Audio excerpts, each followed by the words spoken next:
de corazón hacer el agradecimiento al gobierno de Paraguay por la invitación, a Halcones y a los organizadores de este evento y por supuesto a la Organización de Estados Iberoamericanos, a Peggy Martínez que está aquí porque ha hecho posible mi presencia acá. No sé si voy a cumplir con los tiempos, espero que sí, pero quisiera plantear tres grandes cosas, tres grandes temas que me parece pueden ayudar a la reflexión que ustedes están llevando y que muy ordenadamente se presentó en la primera parte de esta mañana. Creo que las universidades viven nuevos tiempos, tiempos que ya están aquí y que hay que pensar ese nuevo contrato social que nos planteaban al principio. Quisiera presentar tres cuestiones. La primera vinculada con el derecho a la educación en América Latina y el rol del conocimiento. Una segunda parte que va a plantear dos de los muchos desafíos que tienen las universidades latinoamericanas, pero dos que creo que son centrales. Y finalmente hacer una reflexión sobre un programa que quedó trunco en América Latina y que valdría la pena volver a pensar.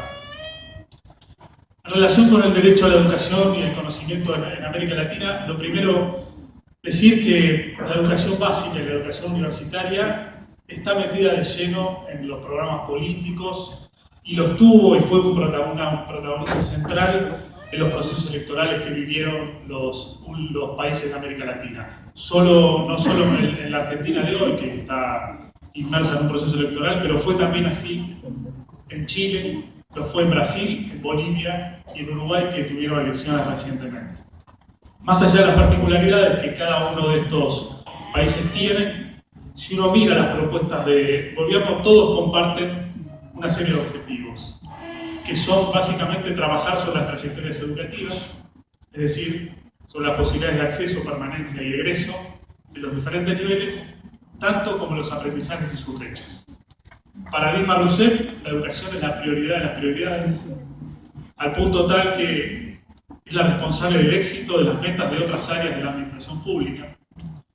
Para Tabaré Vázquez o para el más Evo Morales, las metas que hay que profundizar en proyectos políticos que se continúan tienen que ver, lo han dicho aquí también ambientes de Paraguay, como la universalización de la educación inicial, el acceso y egreso a la escuela secundaria, la profesionalización docente, el fortalecimiento de la función pedagógica, la vinculación con las tecnologías, el acceso a la universidad, los pisos de financiamiento y la incorporación de recursos alternativos para financiar los desafíos educativos. Por supuesto, la República de Paraguay no está ajena y plantea también esto como parte de sus prioridades. Quizás el caso más llamativo sea el de la Alianza Nueva Mayoría de Michelle Bachelet, producto de las luchas de los movimientos estudiantiles y de buena parte de la sociedad. Aparecieron reformas novedosas en el horizonte educativo chileno, al punto tal que el documento Chile para Todos, que fija la programática de la Alianza Nueva Mayoría, define la educación por primera vez como un derecho social. Se propone que la educación pública sea base y herramienta más potente sobre la que se construye el proyecto educativo, la cohesión y la integración social. Determina el fin al lucro en todo el sistema educativo. En una sociedad dice que debe abandonar las prácticas que han permitido tratar a la educación como un bien de consumo.